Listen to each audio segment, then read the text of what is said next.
And we are live. Welcome to CAD Live. This is episode, God, I think it's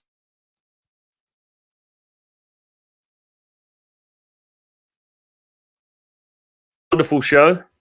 I lost you there for a moment.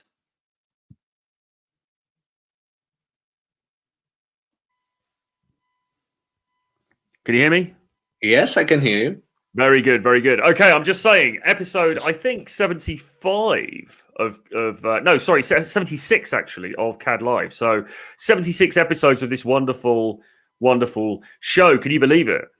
Yes, I can actually. I mean, we're all very persistent. We're hard to kill. I mean, exactly. It's hard to kill. It's a miracle. Like governments haven't put on a lockdown because of us. The Rule Zero crowd, the content creators in the Red Pill manosphere. We're on a train right here, right now, and we're going to keep on going.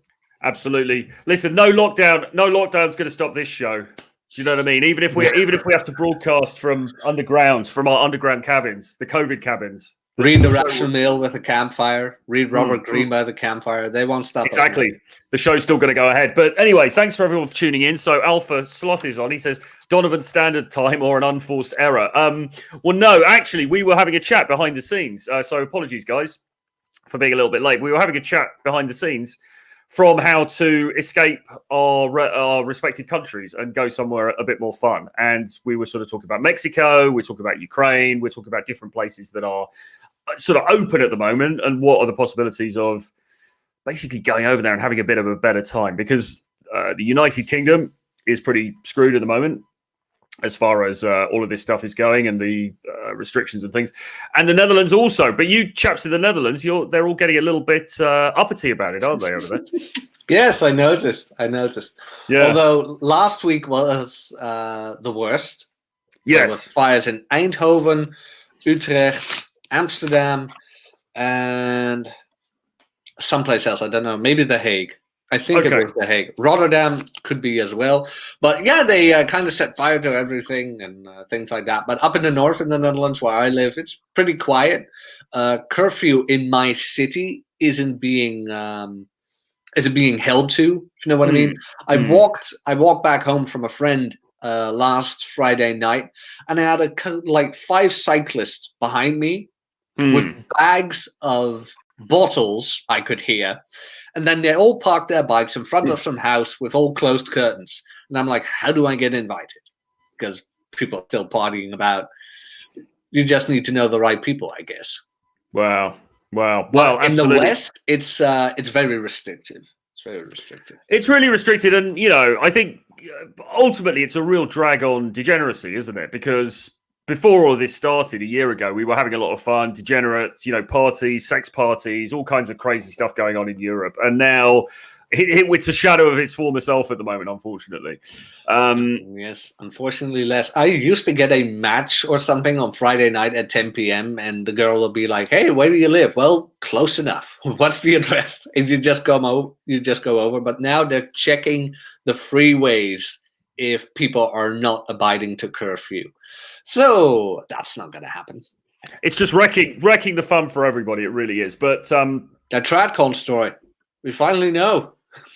Exactly. They're all TradCons. Exactly. Well, I think they are. I think the people that are very, very pro restrictions must be people who just have somewhat boring existences otherwise. And so it doesn't particularly affect them very much, but it affects the people who actually have a life and like to go outside every once in a while. Obviously, those people are being unduly affected by all of this. So, oh, yes. I've had a conversation with someone like that. Talking about anti-seduction. Have a conversation with someone like that, and they'll tell that their response is so dull. Like, oh, if we could save but one life, and these teenagers just need to listen to the law. I'm like, what? No, of course not. They shouldn't. We're not affected by this virus so much as old people are. And Adam, could you link me an article about that? Because yes, Femke Halsema is a horrible person. This is very, very bad news. Is that the case? Have you heard something about this? No, that's why I hope he was going to link me to some article about that, but I'm not surprised. They've been talking for years. I've heard rumors for years that people have been talking about cleaning up the red light district in Amsterdam, and I think that they have done to some extent already, haven't they? It's not as kind of well, you don't particularly like Amsterdam, do you? But it's No. The last couple of times I've been in the last couple of years, and the red light district seems to have shrunk a little bit. But it's bad news if they're going to eradicate it entirely, I think. It would, because I guess that the red light district is, well, a big money pot for Amsterdam in and of itself, because prostitution is legalized here. And weirdly enough, Rob had to tell me this. I didn't even know this, but apparently when you're, how do I say this politically correctly? Say you're physically incapable. Yes. You can get government prostitutes. Oh, really? Yes, you can get government-paid prostitutes, because sex in the Netherlands is a human right. Well, that sounds like a wonderful thing. I know in Germany, prostitution is also legal. And in Berlin, because they're very keen on green issues and, you know, preventing climate change and so on, there was an offer in one of the brothels where if you turned up on a bicycle, you would get a 10% discount on the price of the intercourse.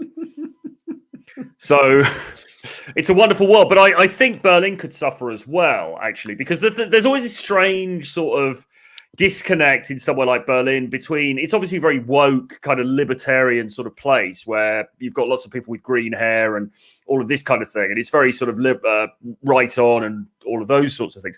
But on the other hand, you've also got this really seedy side to it as well, and I'm not sure the two things coexist together very well. I mean, in a way they do, because the feminists will say, well, their body, their choice, so they can do what they like. But on the other hand, you also get opposing voices who are saying, well, actually, we need to crack down on this because it's not, you know, appropriate any longer, and so on. Well, that's the whole problem with, how do I say that? Let's say conservatives and libertarians. There can be too much of it. As you can see now with, let's say, prostitution and things like that, they're calling them sex workers now. As in, no, they're workers, to kind of lighten the load, so to say. Yeah. Oh, don't talk about the load. I see what you did there. Anyway, no pun intended. But to make it less of a taboo, so to say. Same with OnlyFans and things like that. It's the whole sun hat goddess thing. Like, forgive her past. She was a sex worker. She wasn't a prostitute. Like, sugar babying isn't prostitution, even though he buys me Versace bags and whatever. I'm not a prostitute. Honey, you are. Like, you can do whatever you want. I'm fine with that. But don't start making up words for something that clearly is another thing. Now, what you have when you go too far to the left is everybody is a degenerate, no more stable families, no more stable economy, you name it. So there needs to be a hint of conservatism in there to keep it all going, if you know what I mean. Like, I'm all for not marrying and degeneracy and things like that, but I do realize you need a stable society to keep everything going. Yeah, absolutely, indeed. Well, look, we should probably turn our attention to the art of seduction and off European prostitution, because I saw we're losing a ton of viewers while we're discussing this. But it is kind of fascinating. It is kind of fascinating to know what's happening with degeneracy across this continent. But anyway, for those of you whom that is perhaps less of a pressing issue, we are talking about The Art of Seduction by Robert Greene. We're continuing with the series, and we're doing the show today. I'm going to be talking about the anti-seducer, which is the next section in the book that we've come to. And as it says on the tin, this is about those characteristics that are anti-seductive. So these are the things that you shouldn't be doing, basically. And there's some really interesting stuff in this chapter. We're probably not going to keep this one going for too long, about an hour, I think. And then after that, when we're back, we will come into the next section, which is really all about the types. He calls it the seducer's victims, which is, again, not very politically correct, but the types of people that you might seek to seduce, and he breaks those down. So we'll be going into those going forward. But the anti-seducer is a really interesting section, isn't it? And I know, Jack, you said that you've always liked this section. Yes, I've always liked this section a lot because it's a reminder of my less attractive character traits. One of them being, yes, I do have them. I know. Very Amazing. short. I know. Amazing. I know. But Who would have thought it? like impatience. Like when it comes to getting what I want, it comes in handy. Like I'm very direct in things. Yes. A friend of mine said, "You need." What did he say again? You need a plan of approach or something. He said something like that. I have a plan approach. Just do it. Just go on, do it. I want something. Go and get it. Yes. No hesitation.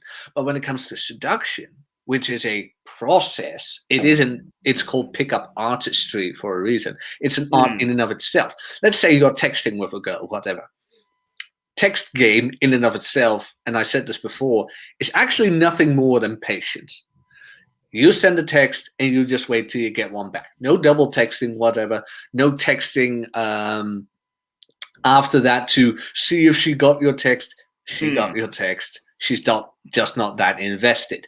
And the more you push yourself towards that, the less invested she is going to get. So me being impatient with succeeding in things has to be turned down when it comes to game, so to say, because you're dealing with a person and you're dealing with the opposite sex, which is very turned down by a guy who is impatient. Because what does that tell a woman? That you are dealing from a perspective of scarcity. He who is patient knows he's going to get it either way. Like either you are going to succumb to it or somebody else. I don't care. I've shown my interest, and now I'm going to let the gods decide, so to say. Exactly. And I suppose the uber alpha is also not that bothered on an individual case-by-case basis if a particular girl comes through or not, because so what, right? He's got plenty of other options. So he's just not going to be that. He's not going to be chasing up and following up every 5 minutes. Absolutely. Because he's got other, how do I say that, other girls in the pipeline. Exactly. Indeed, he has. So look, the anti-seducer, let's hear the introduction. And by the way, thanks everybody for tuning in on the live stream. Elliot Chapo, Alpha Sloth, Hot and Steamy. That sounds like a good one, etc., etc. Thanks everybody who's here. If you're watching this on the replay, welcome. Hope you get a ton of value from this. Either way, please hit subscribe. Please hit the notifications bell. Please give us a like, a thumbs up, a comment, etc., etc. Really, really helps out pushing this out through the algorithm. Anyway, let's have a look at the introduction to the section. It says, seducers draw you in by the focused, individualized attention they pay you. Anti-seducers are the opposite, insecure, self-absorbed, and unable to grasp the psychology of another person. They literally repel. Does that remind you of any conference organizer in Florida? Yeah, some guy wanting to make women great again or something like that. Indeed. And it continues. Anti-seducers have no self-awareness, never realize when they are pestering, imposing, talking too much. They lack the subtlety to create the promise of pleasure that seduction requires. Root out anti-seductive qualities in yourself and recognize them in others. There is no pleasure or profit in dealing with the anti-seducer. So I suppose there's two sides to this. There are the things that we need to avoid ourselves if we're going to get good results in the dating marketplace, but also equally, it's one of those things where it's a bit like avoid the lonely and the unlucky, or whatever the unhappy and the unlucky. Yeah, there's an element of that in it, isn't there? Yeah, like again, Robert Greene's books overlay each other. They cross each other every now and then, and especially with this one. The unhappy and the unlucky that he mentions in 48 Laws of Power are mostly, how do I phrase that? So the people who always have something negative going on, and it's 9 out of 10 times it's self-inflicted. Yeah. Now you try to talk to these people, like, you know the phrase, "You cannot save the drowning man." Yes. Very appropriate for these situations. Now, when it comes to seduction in and of itself, these people tend to repel a lot. Like they generate a sort of pittiness, sort of sadness in people. Like, I feel sad for you. Yeah. But who wants to fuck somebody they think is sad? That's not going to happen. I don't want to fall in love with a girl who's sad or whatever. I've met girls, I've chatted them up, and all of a sudden they're like, oh, my life's a bit of a living hell and blah, blah, blah. I'm like, okay, I've had that for the first 14 years of my life. Not going to deal with that again. Bye. Have a nice life. That's not going to happen. You become attend to certain things like that. Because your life, let's say yours and mine's, yours more than mine because you've got the digital nomad thing going on. You have more liberty than most people I know. Well, I used to. You used to before you went back to England. But why would you want to be intertwined with someone whose life is a mess? And be it financially or emotionally? True. Although, as an interesting adjunct to that, some guys do get into that position, don't they? Because there are guys, and this is a kind of a Rich Cooper topic, but guys who will, say, get involved with single mothers who have issues with, and so on and so forth, or women who are depressed or chemically addicted or something. So guys, as much as you say that, and that sounds logical on the surface, there are guys who do fall into this trap, aren't there? Scarcity mindset. Exactly. Yeah, exactly. But it's not that. I think we're all suckers for a pretty face, aren't we? And particularly if you're, like you say, scarcity, because if you're a guy and you meet a girl and you find her very attractive, but there are clearly red flags about her behavior or mentality, or her life is in disarray, then if you think that you don't have other options, then you might be inclined to go with it because, well, you haven't got any other options, right? And then you get the wounded birds. Oh, I've just got to look after her. I've just got to make her feel all right thing. And that will lead you down a very dark road. Yep. And that's very, very, very dangerous. Absolutely. And I think this chapter actually is probably good for that as well, because it reminds people of the danger of this and perhaps pulls out some of the traits that these people have. But the first section is called The Typology of Anti-Seducers. And he says, anti-seducers come in many shapes and kinds, but almost all of them share a single attribute, the source of their repellence: insecurity. That's an interesting line, isn't it? Insecurity, do you think that is at the heart of being anti-seductive? I think yes. Most of our unattractive behaviors come from one, either scarcity or indeed insecurity. And I suppose scarcity is a result of insecurity anyway, right? Yes. Like, why would this woman want to date me? Well, why wouldn't she? Like, come on, man. Like, I am lucky to have her. No. She's lucky to have me. A lot of guys do not know how to think like that. And when they start doing it, they're being hammered back down to their obedient little position where it's like, no, you need to be less so she can become better. Like, how many times, and we talked about this before, like mental point of origin, trademark, Ronald Tomasi, hypergamy. But it's a mental point of origin thing. And guys who are insecure live in a scarcity mindset and want to impress her so that she will like him. And yes, the book is asexual, actually, but since mostly guys listen to this, I'm going to refrain to it like that. You're going to be unattractive to her. Because why would she want to date someone that no other women want to bang? Or a guy who's insecure about himself. She is not there to take care of you. She is not your mother. She wants to be your lover. But when you come from that insecure place, she will never feel like that. She will feel like a caretaker.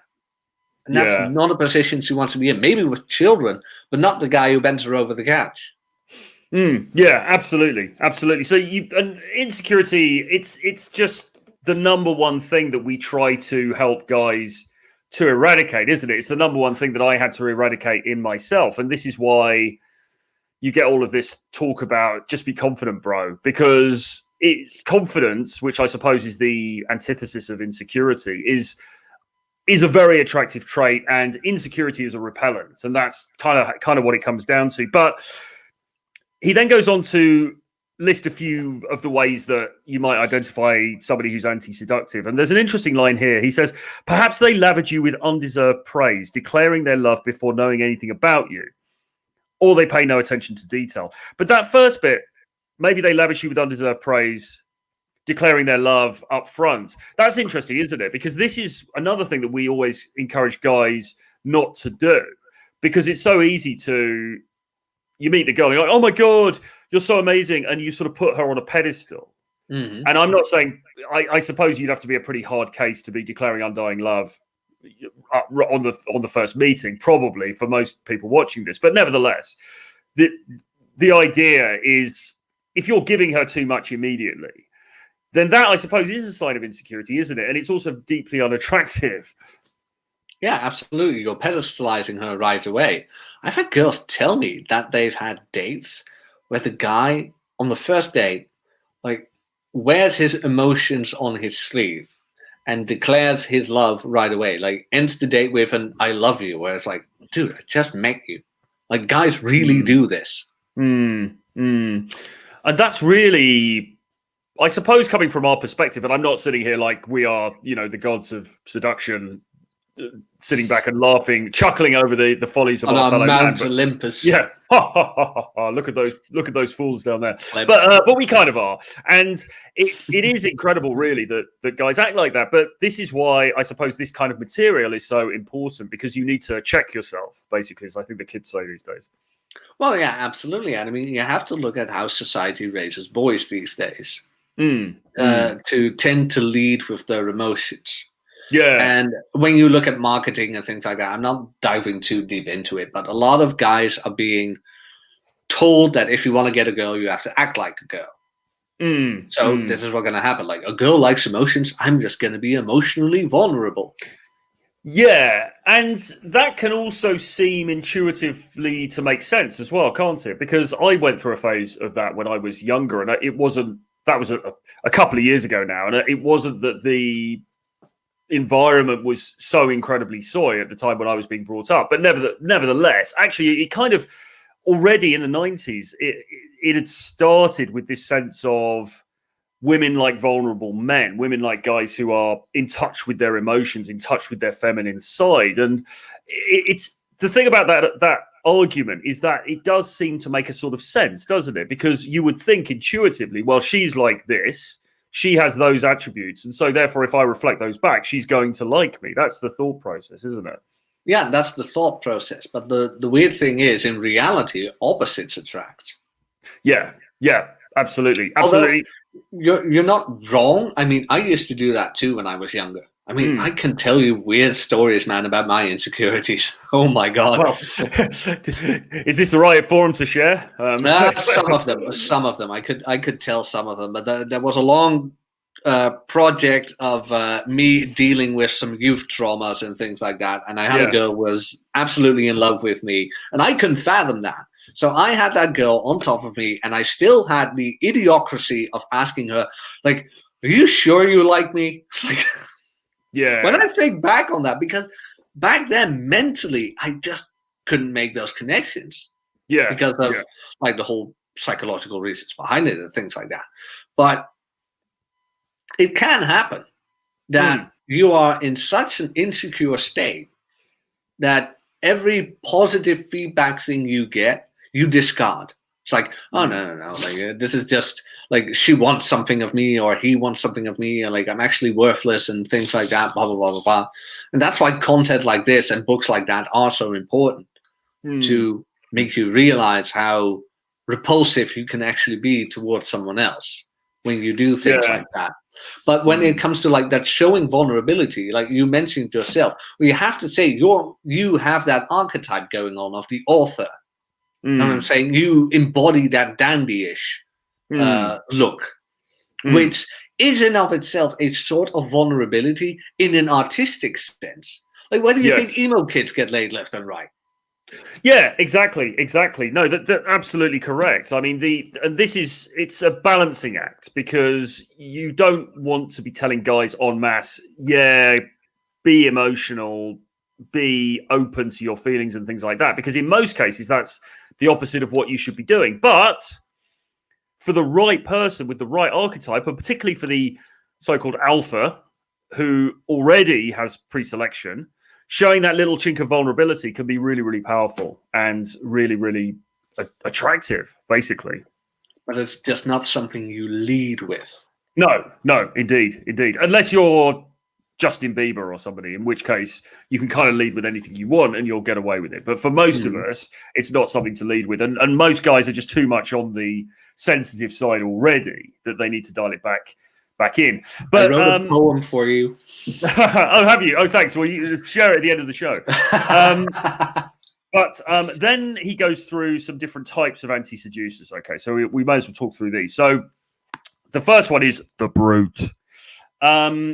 And this actually speaks to what you were talking about, which is impatience. Okay. I mean, the brute, I suppose, also, he kind of, perhaps it's a one in the eye for the uber macho alpha males in the red pill space, because the brute obviously would imply somebody like that. And he's saying it's anti-seductive. But what he seems to be talking about in particular is not having patience. It says brutes have no patience for such things. That is to say, the ritual of seduction. To be patient is to show that you are thinking of the other person, which never fails to impress. Impatience has the opposite effect, assuming that you're so interested in them that you have no reason to wait. Brutes offend you with your egotism. Okay, now look, this is one of these sections where I start to slightly disagree with him, or at least I think we need to be careful about how this is applied, because actually that is sort of contrary to a lot of what gets taught, isn't it? In the sense that we would say, well, no, actually, a guy who is sort of arrogant, who does have that egotism, who does have that sense that, you know, why should he have to wait? That kind of guy actually can be very successful. So what's your take on this bit? There's a charm to it. Like, how I always interpret the manosphere with be aggressive, so to say, is more be assertive. Yeah. But when I read Robert Greene's brute variant of the anti-seducer, I read it more as the guy who hasn't even gotten that down. Who just, like the stereotypical mode one, if you know what I mean. Yeah. Like walk up to a girl, want to bang, no, oh, you're a cunt. Sorry, you're a lesbian. Like, no, that's not gonna work. And for guys who've actually read Mode 1, it's not like that. Yeah. Adam Roger Curry wrote a great book on that. But Mode 1 is not walking up to a girl and asking, hey, want to bang? But when I read the brute again, like let's say with online dating, you have a match and the first thing you do is, what's your number? Blah, blah, blah, blah. 9 times out of 10, 99% out of 10, it's not going to work. Yeah. Unless the girl texts you like, hey, what are you doing tonight? Then it works. But as a guy, when you tend to try to pull that, that's going to be a failure. You need to be able to be assertive, yet not be aggressive when it comes to that. It's called game for a reason. Be smooth about it. And that takes patience. Like, you and I talked about this before. The girls who you have an interaction with online and you've let's say, 10 messages back and forth. There's flirting going on. Then you ask for the number, and then all of a sudden she's like, oh, but I don't give up my number that fast. Now, at that point, I say, you're not a brute for saying, okay, I'm wasting my time.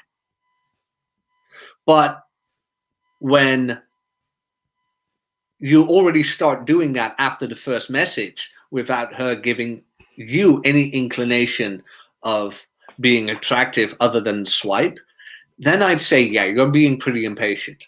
Yeah. So again, there's a nuance to this. Be assertive and be respectable of your own time. You've put your best foot forward. You have been assertive. You have made your will known. Now you're going for it. And she rejects you with a, I don't give her my number that fast. Move on. Yes, absolutely. And I think this thing about impatience is really important here, because whether it's driven by genuinely, and actually he talks here about inferiority. He does talk here about inferiority, because whether it's driven by genuine cockiness and you're sitting there thinking, well, why the hell hasn't she come back to me yet? Me of all people, how can she leave me on red or whatever?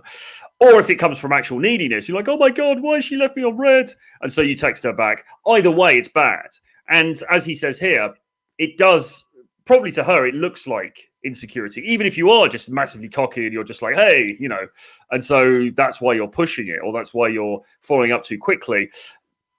It can still look to her like insecurity, and that obviously is a desire killer. Mm-hmm. And now you bring up a good point. Would the guy who thinks he is the shit text the girl back who doesn't text him? I don't think he would, because he thinks he's the shit, so he knows he could get somebody else. If she doesn't fall into his frame, her loss. Yes, I think that is the case. I think that really is the case. I mean, it's possible, I suppose, that a very sexually successful guy could get stuck on a particular girl, but even if he does, that probably to her is going to look like weakness, because she's going to think, well, what's so special about me? And he doesn't even know me yet, and now all of a sudden he's... So it's never a good look. It's never a good look. And you're right. To be fair, the guy who's jet setting around and he's having all these different sexual adventures, he's not going to be bothered. He's not going to be following up with somebody who's less than keen. And on that note, the next one is called the Suffocator. And this isn't about a sex game, disappointingly, but it is about suffocating people with your attention. He says, suffocators fall in love with you before you are even half aware of their existence. The trait is deceptive. You might think they have found you overwhelming, but the fact is they suffer from an inner void, a deep well of need that cannot be filled. So again, it speaks to insecurity, doesn't it? Because this is the classic chody thing.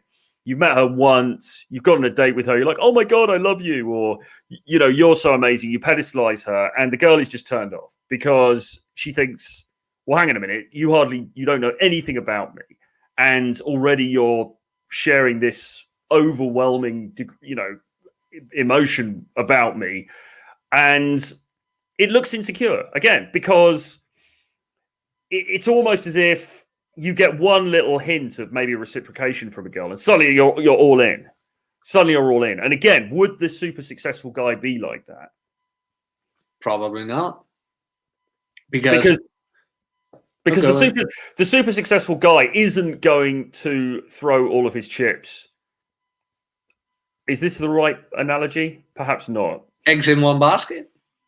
He's not going to put all of his eggs in one basket immediately, is he? Because, quite frankly, there might be a cuter basket just down the road. And so he wants to keep a few of those eggs back, if you like. So if you do put all your eggs in one basket, that is signaling to her that you are a lower quality man, okay? And that's not going to be a turn-on for her. Oh, no, absolutely not. You're showing neediness and scarcity. Again, I've had that in my youth, where I latched onto a girl for, what's the word? Validation is the word. Validation. Where it's like, do you like me? Are you sure about this? I mean, was my girlfriend for like, I don't know how many months. It's like, are you sure? Blah, blah, blah. But that was this insecurity and neediness caused by that trauma in youth that made me need that validation. You can guess how that ended, but well, those were things you had to deal with as a guy. And me from that perspective, like, okay, what caused this and blah, blah, blah. And when I went through all that therapy, luckily it finally went away. My insecurities and things like that, I learned to think around, like, no, like, why the hell should I be insecure? I learned to realize that people are with me because they want to be that. Nobody's forcing them to be with you. Yeah, exactly. What's your feeling on therapy or counseling generally? Because I was talking about this the other day. I would say that some guys, as you might be learning this stuff, you might be learning dating skills, pickup game, day game, whatever. But that in itself is not going to solve all of your problems. It's not going to cure all your inner demons. And some guys do need a bit more, don't they? Yes, and I won't dive too much into it, but I had abusive parents. One being an alcoholic. I needed therapy for that. So when somebody's just insecure, I won't say you need therapy, but when you have an actual youth trauma with parents who had a substance abuse, You probably don't want to listen to us or whatever. Seek professional help. I would advocate for a guy if you're a man, but other than that, seek help, because you might have some traumas you haven't dealt with yet. Yes. So it all depends on the individual situation. Yes, I would agree with that, though. I would second that. I think that if you're coming to this space and you are damaged and you are trying to get your dating life in gear, by all means, watch the material by Renegade Dating Blueprint, link below. I'm only joking, but by all means, consume the content and start going out and doing some approaches. But what you may find is that you also need to look at some of the underlying issues that you've got. I certainly did myself. I've told this story many times. I had similarly with my childhood. There were issues in my childhood, and I never really confronted that stuff. And then I was going out, even in my 30s. I was going out and going to bars and clubs and meeting different girls and socializing with people and so on. And it was all fine. It wasn't that I wasn't getting successes or anything, but it was just that there was a sense of heaviness. There was a sense of unhappiness underneath, and I needed to do something more than just the dating stuff in order to to counter that, because dating in itself is not going to make you happy. In fact, if anything, it's going to add to your problems. You need to make sure the foundation is sorted first. Anyway, I don't know unless you got anything to add to that, but no, I've got nothing to add to that. Like I know of the argument like therapy is nonsense. Look, some people rely too much on therapy. I will be honest about that. My girlfriend at the time tried to use therapy against me, which was a horrible gaslighting.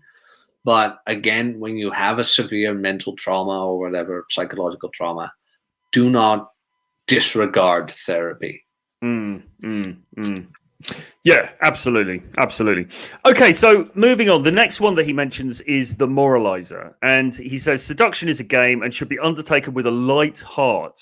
All is fair in love and seduction. Morality never enters the picture. And this really underlines, this is a theme that goes through all of his work, isn't it, really? It's this amoral sensibility. It's this sense that, look, it's not about morality. It's not about, that's beside the point. And actually, it's probably only going to get in the way and trip you up. Mm-hmm. But I also have a sense of this sort of sense of playfulness here, though. Because he says the character of the moralizer is rigid. These are people who follow fixed ideas and try to make you to bend to their standards. They want to change you to make you a better person. So they endlessly criticize and judge. Okay? And this is the key thing. You can't be judgmental with dating women. You can't, in 2021, you can't be judgmental if you want to be successful in this area. And you know what I'm thinking of when I read this section? I'm thinking of Dreadcons. Yeah, exactly. Because this is the thing. So, she's a low quality woman. Look, she's got a tattoo. She's wearing Vans. So you're saying she's available?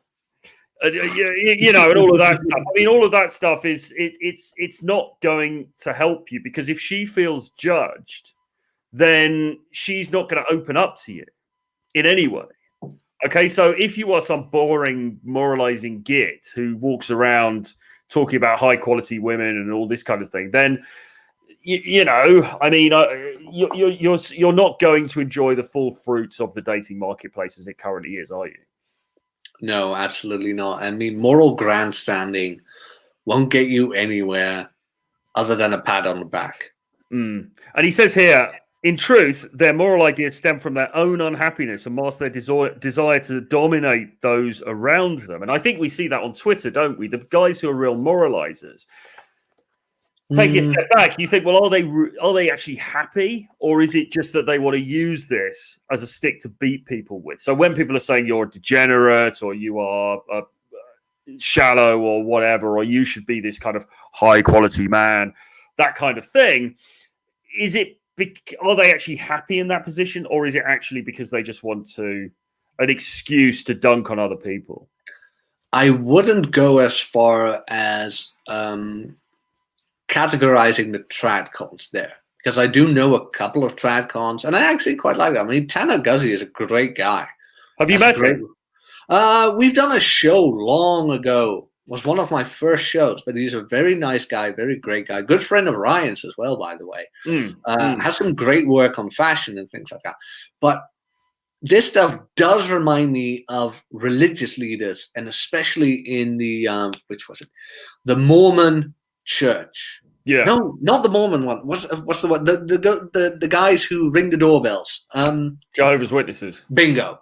Jehovah's Witnesses. Those guys, I don't know if you've ever seen sermons by them. But they're very repressive. Okay. Very repressive towards outsider information or outsider activity and things like that. Even though behind the scenes they would do everything God forbids, so to say. And I know one female person who happens to be very religious as well, and she even shames her sister for wearing a dress that's, so to say, too short, even though her sister's very beautiful to look at. Mother of one, married, no weird past or whatever. But you see them moral grandstanding to someone who's actually in a better position than they are. You need to become less so people won't notice my position. You see that a lot in, how do I say that? In very radical religious circles. Right.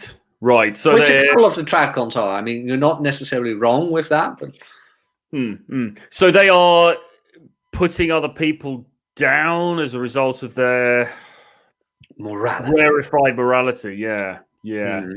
Either way, I mean, I think in terms of the dating marketplace, or more crudely, if you are somebody who's very moralistic about, say, sex, or you're saying things like, oh my God, she's got a tattoo, that must mean that she's, a loose woman. Oh my God. If you're sort of saying things like that, or even thinking things like that, and that's coming across in your presentation, that's going to turn her off because she doesn't want to be judged. Okay. And frankly, why should she be judged, really, if we're taking a libertarian stance on this? But she doesn't want to be judged.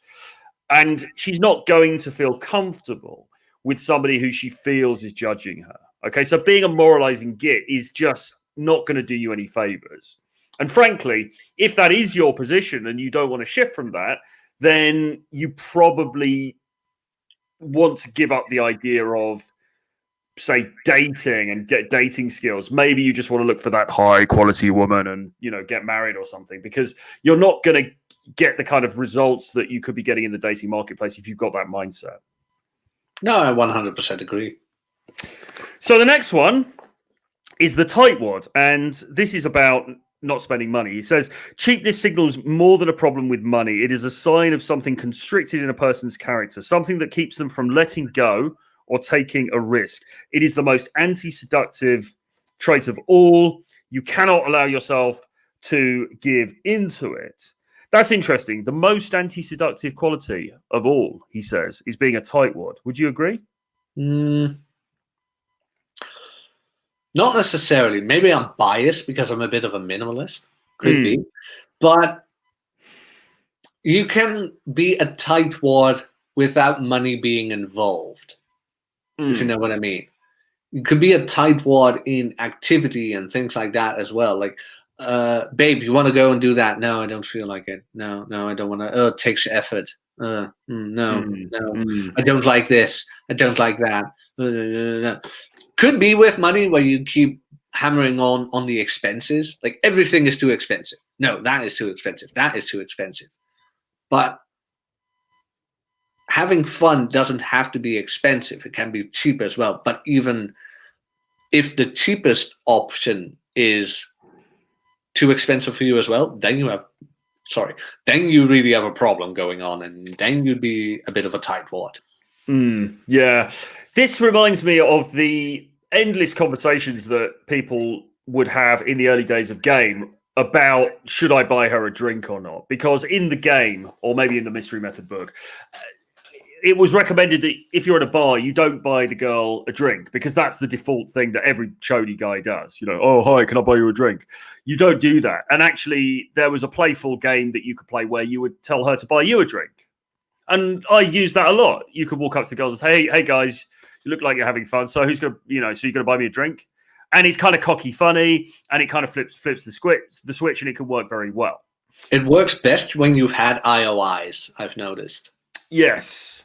I mean, if you just walk up to a girl who hasn't looked at you and frankly isn't attracted to you, and you ask her to buy you a drink or tell her to buy you a drink, then you're probably going to get pretty short shrift. But that sort of flipping of the script, that sort of, oh, are you going to take me out for dinner then? Are you going to buy me drinks? Are you going to do this for me?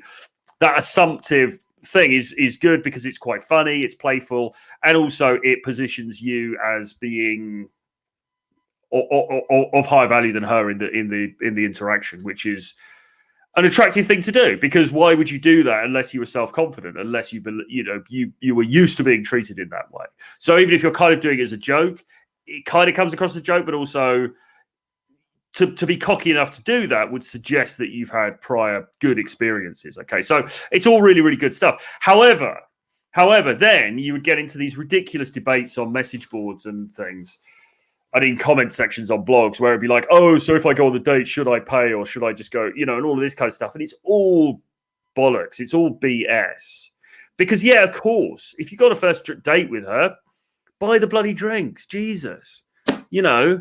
I mean, certainly don't, whatever you do, don't try and go halves with her or anything like that. It's a disaster. Buy the bloody drinks. I'm not saying, it's not about lavishing her. It's not about sort of like, oh my God, I'm going to buy you the finest champagne or something like that. But go for a couple of drinks, pay for them. Just be a normal person, right? I don't get why it's so hard for guys. Like, you don't need to take her out to a 3-course dinner. Take her out for coffee. Should I buy the coffee? The coffee is only $2. Shut the hell up. Shut the hell up, buy the coffee, and go. Go have fun. Exactly. You've got to be a normal human being, We're talking to the manosphere, Troy. Exactly, yeah.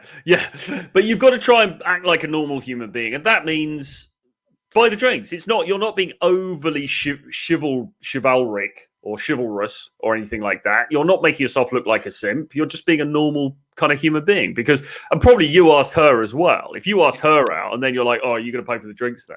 And if you're so worried about that, I have a hack for this. Because in the Netherlands, our grocery stores give out free coffee. So if you want to be smart about this, you, before the date, go to the grocery store, get 2 coffees, and you meet her at the designated spot with the coffee. There. Problem solved. Absolutely. I mean, yeah, you can do that. You can do that for sure. But to be honest, really, your dates shouldn't be that expensive anyway. No.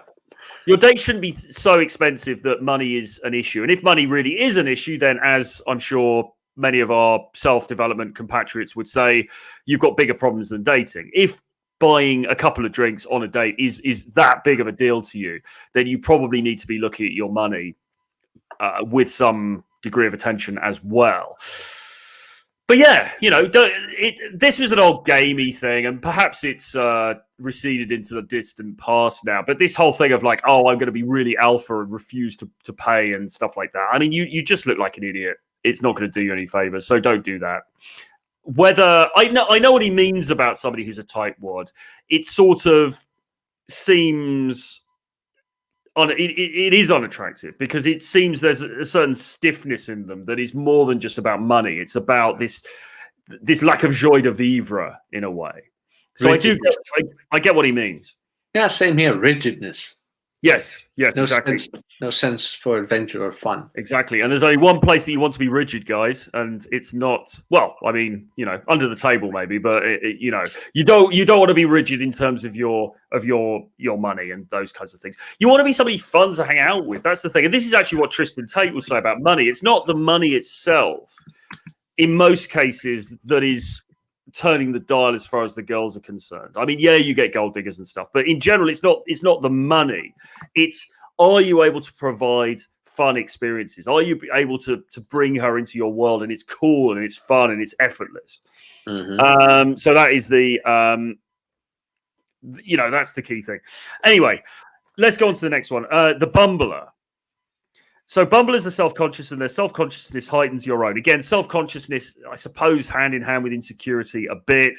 He says, a bit later on, he says, bumblers rarely reach the final stages of seduction, but if they get that far, they bungle that too.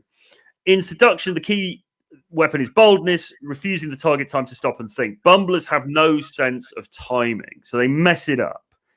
They're awkward. They get it wrong. And it says here, in fact, they're thinking of themselves, worrying how they look or about the consequences from their attempt to seduce you. So again, self-consciousness, insecurity, it's about being bold, isn't it? It's about seizing the moment, not overthinking it, not tripping yourself up. Agree. It's with infields, when you did this too, when you have, let's say, day gamers who bring up or who have a student with them. Then the beginning is a bit rigid, if you know what I mean. Yes. It's kind of like, hey, I saw you, but you're something cheeky over you. No. And then they look at their hands and they're noticing, like, oh shit, I have sweaty hands. Does she have sweaty hands? Oh, this is so unattractive. And they put their hand like this, things like that. Instead of going with it. Like, it's okay, so what, you have sweaty hands? Like, you're not holding her hand anyway. Who cares? Focus on her. Yeah. I mean, this one really, if you feel like you are a bumbler and you're bumbling, and many guys do, and it is about nervousness, it is about insecurity, it's also about lack of experience, to be frank, and the more experiences that you've got, the better. There isn't so much a quick fix to this, because really you've just got to put yourself out there. You've got to keep doing it, and you've got to practice until it becomes easier and it becomes more fluid. I think that's the answer in this case, isn't it? Yeah, I agree. Tom Torero had a nice one, and a warming up where it's like, just walk up to a girl, say she's nice, and walk away. Yeah, absolutely. Yes, and I get clients to do that when I'm out and about, if I'm teaching, which is not happening so much at the moment because of the current circumstances. But yeah, absolutely. There's a couple of things you can do for warm-ups. One is just to walk up and ask where McDonald's is or where the Starbucks is and things like that. So at least you're opening your mouth and you're talking to people and you realize the sky doesn't fall in. But a step up from that is to go up and say, hey, you look really nice. So I just wanted to say you look very pretty today, or I love your outfit, or something like that, and then just walk off. So there's no pressure. You don't have to do anything else. But it gets you used to engaging in a complimentary stroke flirtatious way without having to worry about what the outcome is going to be. So yeah, that's a really good thing to do. Yes. And Umit says, can I buy her a cup of nicely brewed Turkish tea and baklava? I tell you what, if you want to buy us baklava, please do, because I'm a massive fan actually of Turkish tea and baklava. Baklava is great. Have you had it? Yeah. Amazing. Amazing. Very naughty. Not good for the old Beachbody ready. But, I know. But it's good stuff. The trick is get the Beachbody first and then go for the baklava. Oh, okay. All right. Well, I'm ready for the baklava then. So let's go. So let's go. Okay. And then we'll wind this up relatively quickly. We're coming up on the hour, but there's a couple more to go. The windbag. And it says here, the most effective seductions are driven by looks. Oh, my God. We're going black pill. No, he says the most effective seductions are driven by looks, indirect actions, physical lures. Words have a place, but too much talk will generally break the spell, heightening surface differences and weighing things down. People who talk a lot talk about themselves. They've never acquired that inner voice that wonders, am I boring you? To be a windbag is to have a deep-rooted selfishness. Okay, well, I agree with this and I don't agree with this. I think on the one hand, yes, you can talk too much about yourself, and that is a real turn-off, okay? And this is where the charmer thing comes into play, Yes. Talking about her, listening to her, drawing her out, okay? On the other hand, verbal bamboozling, that is to say eloquence, dexterity with language, those things are actually very, very attractive. So I think it's not so much the talking itself, it's more what are you talking about? Does that make sense? Absolutely. It's like the perfect lover archetype. You get somebody invested by what they are telling you instead of what you are telling them about you. And of course, we tell in the manosphere, like, be a little bit narcissistic, things like that, which mostly is your own self-thought about yourself. Yes. Again, it's called gain and charm. How do you charm a person? How do you seduce a person? You ask them about themselves. But with women, when they see they can't get to you because you are not an insecure doormat, so to say, that's where that slight touch of narcissism comes in. Not in the verbalization. Yeah, exactly. Exactly. This section reminds me also a little bit of that 60 years of challenge thing. I don't know if you were on when I was talking about this or you've heard about this, but this is where one of the books by this pickup artist, 60 Years of Challenge, I think they're just available on the internet. You can get them for free, I believe. Have a look. But one of them, he talks about proximity and how guys need to do less. And actually, you don't need to talk too much. You don't need to be saying lots of fancy stuff. Just being near her and your masculine energy or whatever, she will naturally find that attractive. And that is true. But at the same time, you can go too far down that route and you could not say anything at all and you can lose attraction that way. So you've got to be a bit balanced about these things. It's all these things are very nuanced, aren't they? Yes. It's not black and white, so to say. Because I was just thinking to myself, like, how confusing could this be? Like, he says I should talk about myself. He says I shouldn't talk about myself too much. He says to go for it. He says not to go for it. What should I do? It's all nuance. It's balance. It's called game for a reason.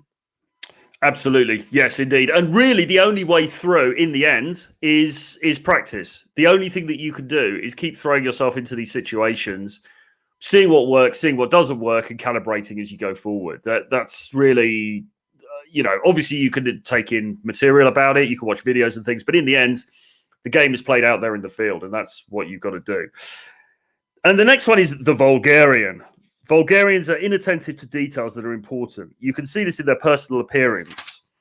Their clothes are tasteless by any standard, and in their actions, they do not know that it is sometimes better to control oneself and refuse to give in to one's impulses. Vulgarians will blab, saying anything in public. They have no sense of timing and are rarely in harmony with your tastes. They're indiscreet, selfish, and it says more than just avoiding vulgarians, you must make yourself their opposite. Tact, style, and attention to detail are the basic requirements of a seducer. Well, what do you think about that? That just seems to me to be a bit more of like, don't be a bumbling idiot who's sort of all over the place. And things like attention to detail, I guess that's a little bit more along the lines of finding out about her, paying a lot of attention to her, being discreet as well. I think that comes into this. Do you know the archetype of the neckbeard? And they can be mostly found in the atheist skeptic community online. On YouTube. Yeah. That's what this reminds me of. Like, I am an overweight man-child with Cheeto dust on my white tank top. Why doesn't the fitness model like me when I asked her to bang when I saw her for the first time? It's like, do you want me to explain? Yes, exactly. And I think our European sensibility, which we are bringing to the viewers here, I think we're quite good at this on this side of the world. We are, and I'm not saying Americans aren't or anything like that, or any other nationality isn't, but I think in the European tradition, there is a little bit more of this gameplay. There's a little bit more of this sort of subtlety, I suppose, that's being brought into play. And I think if you could just harness a little bit of that stands you in really good stead. Do you know what I mean? Because obviously a lot of this stuff as well, it comes from the European tradition, doesn't it? If you're talking about Don Juan, if you're looking at Casanova, things like liaisons dangereuses, and so on and so forth. A lot of it comes from that European tradition, doesn't it? True. I have to say I haven't read all of them, but I do know what you mean. That literature indeed, comes from Europe. Like, bow before us, Americans. We've got like 2,000 years of culture ahead of us. So behind us. Yeah, behind us. My bad. We are experienced cultural Europeans. Americans, absolutely. Well, when we look at Americans, we think, oh, look at them. They're cute. Absolutely. it's a the seduction that Robert Greene writes about indeed has that Renaissance flair to it. It does. It does. Yeah. But it works in any culture. This is the thing. I mean, it's very, and actually, he talks about Asia in this book as well, doesn't he? He talks about talks about Japan. He talks about India. He talks about so it's kind of global. His influences as a writer are global, and he talks about America as well because he talks about JFK and Marilyn Monroe and people. But I just mean that sort of like the interplay of the seductive dance. There's a certain sort of European aspect to it, I think. But listen, anyway, maybe we're getting a little bit too. We're alienating half the audience now, so maybe we should keep going down this route. But you've just got to be playful. You've got to be sort of open to. It's all a bit of a game. It's all a bit of a. There's smoke and mirrors. It's all kind of fun. Don't be too serious. Don't take yourself too seriously, etc., etc. Take it from there. Bruno Goat says, you Europeans eat buttholes in a classy way. Very likely. Would you agree with that? Never tried it. It's not a delicacy that I have savoured. But and then Ian says, vulgarian sounds like someone who gives a nudge, nudge, wink, wink, without any subtlety. Subtlety is good. Yeah, that's the thing. Subtlety is key. So look, we can probably wind it up there now. He goes into some historical examples as always. He says a couple of things not entirely sure about. He says at one point, he says there's nothing more anti-seductive than someone that has assumed that you are theirs, that you cannot possibly resist them. I'm not sure that's true because I think assumption can be very powerful in many cases. But with all of this stuff, I mean, there's subtlety to it, there's nuance. You've got to take certain things with a pinch of salt. But I think in general, the types of anti-seducer that he outlines here they do hold, don't they? They are in line with our experience in terms of the dating marketplace, right? Yes, absolutely. That's why this is one of those chapters I'd like to reread every now and then. It's just a reminder like, hey, not even to women alone. This is for everybody. These character traits are just very unattractive. Absolutely. Absolutely. So avoid them like the plague. And he says, at the end, if you want to anti-seduce someone, simply do the qualities at the beginning of the chapter. So there is always that side of things as well. If you want to put somebody off, if you want to repel people for whatever reason, then these are some good things that you can be doing. But look, anyway, on that note, we're on the hour. Thanks again, as always, Jack, for coming in and joining me in this wonderful journey through the work of Robert Greene. Thank you for having me. Always a lot of fun. What have you got coming up at the moment, and where can guys find you? Well, I hit 5,000 followers on Twitter, which I thought was nice. Very cool. Congratulations. So, thank you. The world completely changed all of a sudden. Yes, it does. Yes. You've become a Twitter celebrity. Yes, I have now officially become a guru, I think. I hope not. But for people who don't know, I narrated the Gendernomics audiobooks before I had the braces, when my voice was still more fluent, and we've had that. Wow. So in celebration of the 5K followers, what I did was make the audiobook bundle. So there's 2 audiobooks available for €5 till February the 5th. Oh. The link to the audiobooks is in the chat right now. Normally it's $34.97. Now it's $5 for 2 audiobooks until February the 5th. So get yours now, and there are only 100 available. 10 have already sold, so now 90 are available. So get yours while you can. Jump on that, guys, because Gendernomics is a fantastic book. Black Label Logic, our friend Carl, he's a fantastic writer. Amazing guy, great insights, etc., etc. And Jack has a very beautiful voice. So combined, it's like the gods making love. They all make sense all of a sudden. Like, you have difficulty navigating the sexual marketplace. Now it will all be cleared. Exactly. Bruno says, do you take Bitcoin? I'm not sure. No, not via Gumroad. Is that a private thing you look at, or is that... No. Okay. No. Not at this time, Bruno, I'm afraid. But actually, I had heard that Gumroad are probably looking at taking Bitcoin. I mean, it'll be down the line. But But anyway, I take Bitcoin, by the way. I take anything, any currency, or sheep or goats. If you want any of my products, just get in touch, and we can sort something out. We can do some kind of barter system. So that's about it. Please do hit subscribe to the channel, hit the notifications bell, give us a like, give us a comment. If you could drop a comment underneath the video, because that really, really helps. Thanks everybody for being in the chat, but if you drop a comment underneath the video, really, really helps with the algorithm. So please do that. Tell us if you like the show, if you hated it, if you like the interplay between me and Jack, if you think we're a couple of stuffy European idiots and you want more American type stuff on here. Whatever you want to say, please do so. Give us a like, a dislike, etc. Really helps. Get on my free daily email list as well, because I've got an email coming out tonight, which is about the charmer and the charismatic. So I'm writing summaries of this stuff in written form as well, putting them out to my free email list first. So jump on board with that free email. Also, if you want to read my writing about game and dating in the dating marketplace, grab Renegade Dating Blueprints, which is my collection of 11 books. You can get that for just $39 on the link below. And that's it, really. So thanks ever so much, Jack. We're going to be back on Thursday, aren't we? Yes. So we will look forward to seeing you guys again on Thursday. We'll leave it there for now.